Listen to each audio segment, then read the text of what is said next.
അടിയന്തരമായി major arch bishop തട്ടിൽ പിതാവ് രാജിവെക്കണം. ഇതാണ് ആവശ്യം. മേജർ ആർച്ച് ബിഷപ്പ് തട്ടിൽ പിതാവ് സഭയെ നയിക്കാൻ അനുയോജ്യനല്ല. വിശ്വാസികൾ തട്ടിലിനെ അംഗീകരിക്കുന്നില്ല. ആഡംബരവും അഹങ്കാരവും തട്ടിലിനെ വഴിതെറ്റിക്കുന്നുണ്ട് എന്നാണ് ഇപ്പോൾ ഏറ്റവും പുതിയ വാർത്തകൾ. സഭ അതീവ ഗുരുതരമായ വിശ്വാസ പ്രതിസന്ധിയെ അഭിമുഖീകരിക്കുകയാണ്. പലരും സഭ വിട്ട് പോയി കഴിഞ്ഞു. വിമത വൈദികർ സഭയുടെ കുർബാന അർപ്പിക്കുന്നില്ല. അത് ഗുരുതരമായ അച്ചടക്ക ലംഘനം തന്നെയാണ്. ജോസഫ് പാംബ്ലാനി മെത്രാൻ അച്ചടക്ക ലംഘനം നടത്തുന്നുണ്ട്. മാർപ്പാപ്പയുടെ ഭരണം സഭയിൽ ഇപ്പോൾ അനിവാര്യമാണ്. നേരിട്ടുള്ള ഭരണമാണ് ഇപ്പോൾ വിശ്വാസികൾ ആവശ്യപ്പെടുന്നത്. സീറോ മലബാർ സഭയെ ഇപ്പോൾ തകർച്ചയിൽ എത്തിച്ചുകൊണ്ടിരിക്കുന്നത് കാക്കനാട് മൗണ്ട് തോമസിലെ ഫ്രീമേസൺ സംഘം സഭാ ആസ്ഥാനം വിമതരുടെയും വിവേകമില്ലാത്ത വൈദികരുടെയും നിയന്ത്രണത്തിലെത്തിയിരിക്കുന്നു. അതിൻ്റെ പിന്നിലും ഈ ഫ്രീമേസൺ സംഘം തന്നെയാണ്. മലബാർ മാഫിയ സഭയുടെ മുഴുവൻ ഭാഗത്തും വ്യാപിച്ചു കഴിഞ്ഞു. കുർബാനയെക്കുറിച്ചുള്ള റോമിൽ നിന്നുള്ള നിർദ്ദേശങ്ങൾ അട്ടിമറിച്ചതായും അൽമായരെ അധികാരം ഇല്ലാത്ത അവരാക്കാനുള്ളൊരു മാർഗമായി കണക്കാക്കുന്ന അതിരൂപത സ്വത്തുക്കൾക്കായി ഒരു ട്രസ്റ്റ് സൃഷ്ടിച്ചതായും ആരോപിച്ചിട്ടുണ്ട്.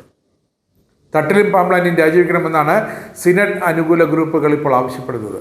വിവാദ നായകൻ ഫാദർ എബ്രഹാം കാവിൽ പുരയിടവും ഫാദർ മാത്യു തുരുത്തിപ്പള്ളിയും മാറണം. സഭാ ആസ്ഥാനം സുതാര്യമാകണം. അതുതന്നെയാണ് ഇപ്പോൾ ഭൂരിഭാഗം വിശ്വാസികളുടെയും ആവശ്യം. സഭാ ആസ്ഥാനം വീണ്ടും സുതാര്യമാകണം. ഒരു കാലത്ത് കാക്കനാട് സെൻറ് തോമസ് മൗണ്ട് വിവാദങ്ങളാൽ പ്രതിഷേധങ്ങളാൽ അലയടിച്ച് മറിയുകയായിരുന്നു. പിന്നീട് അതിനൊക്കെ ഒരു ശമനം വന്നെങ്കിലും വീണ്ടും ഇതാ തട്ടിൽ പിതാവിൻ്റെ ചില പ്രവൃത്തികൾ കാരണം, ഒപ്പം പാംബ്ലാനി പിതാവിൻ്റെ മലബാർ വൽക്കരണത്തിൻ്റെ ചില വ്യഗ്രതകൾ കാരണം സഭയാകെ വിശ്വാസികളാകെ തകർന്നുകൊണ്ടിരിക്കുകയാണ്. അതുകൊണ്ട് തന്നെയാണ് പറഞ്ഞത്, സഭയെ നയിക്കാൻ ഈ ബിഷപ്പ് തട്ടിൽ അനുയോജ്യനല്ല, ഇനി അങ്ങോട്ട് അനുയോജ്യനുമായിരിക്കില്ല. വിശ്വാസികൾ അതുകൊണ്ട് തന്നെ തട്ടിൽ പിതാവിനെ അംഗീകരിക്കുന്നില്ല. പിതാവൊക്കെ തന്നെയാണ് ആഡംബരവും അഹങ്കാരവും അദ്ദേഹത്തിനെ വഴിതെറ്റിക്കുന്നുണ്ടെന്ന് വിശ്വാസികൾ ആവർത്തിച്ച് ആരോപിക്കുന്നു. വിശ്വാസ പ്രതിസന്ധിയെ മറികടക്കാൻ ഇതുവരെ തട്ടിൽ പിതാവിനോ പാംബ്ലാനി പിതാവിനോ ഒന്നും ചെയ്യാനായില്ല. ജോസഫ് പാംബ്ലാനി മെത്രാനാകട്ടെ അച്ചടക്ക ലംഘനം തൻ്റെ പതിവ് പരിപാടിയാക്കി മാറ്റിക്കൊണ്ടിരിക്കുകയാണ്.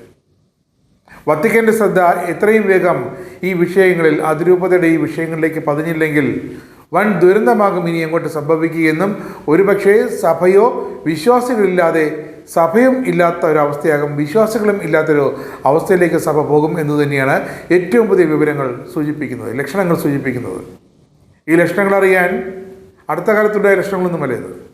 കുറച്ചു കാലമായി, വർഷങ്ങളായി സഭാവിരുദ്ധ പ്രവർത്തകരുമായി ചില ആത്മായ ഗ്രൂപ്പുകൾ തെരുവിലേക്ക് ഇറങ്ങിയപ്പോൾ മുതൽ സീറോ മലബാർ സഭ എറണാകുളം അതിരൂപത ആസ്ഥാനം പ്രക്ഷുബ്ധതയിലാണ്.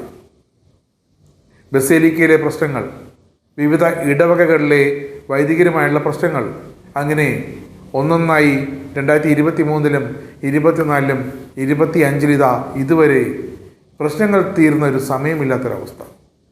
എന്നാൽ ഈയൊരു പ്രശ്നങ്ങൾ തീർക്കാനായി കൊണ്ടുവന്ന തട്ടിൽ പിതാവോ, വിശ്വാസികൾ പറയുന്നത് അഹങ്കാരവും ആഡംബരവും അദ്ദേഹത്തെ മുന്നോട്ട് കൈപിടിച്ചു കൊണ്ടുപോകുന്നുവെന്നാണ്.